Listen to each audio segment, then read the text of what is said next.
I am the daughter of the desert winds, my skin kissed by the sun, and my spirit forged in the storms of sand. They called me Nash, the flower of Zana, and though my kingdom was small compared to the great empires of the East, our hearts were vast and fierce. My people danced beneath copper moons, their drums echoing with stories of ancestors long gone. And yet it was I who was chosen to journey beyond the pages of our own myths into a world I never imagined. They dressed me in gold, like a fire contained within silks, to hide the fact I was being traded. My homeland, Zana, could not withstand another season of war.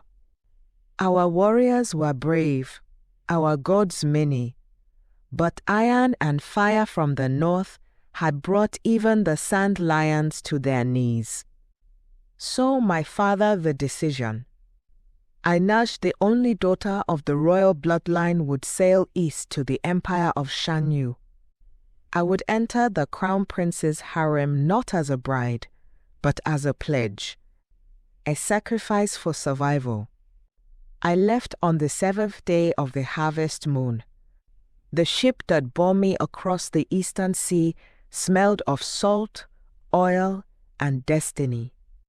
It bore the crescent sigil of Zana, and with it, all the weight of 1,000 prayers from home. The crew spoke a language that twisted in my ears like wind through canyon walls.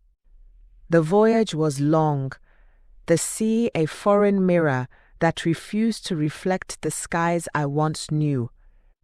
I held my mother's pendant close to my chest and watched the stars each night, remembering how they used to guide our caravans through the desert. Now they guided me into the unknown. I arrived in the city of Shangyu beneath grey skies, the air perfumed with strange blossoms and incense smoke. The palace gates, high as mountains, closed behind me like the final page of a book. At Shanyu's imperial court, I was a stranger twice over by skin, by custom, by silence. The emperor did not greet me, nor did the prince. Instead, I was handed over to the stewards of the inner court to be bathed, perfumed, and rewoven into the tapestry of palace life. But they could not change the proud set of my shoulders or the fire in my eyes. Within the harem, every glance was a blade.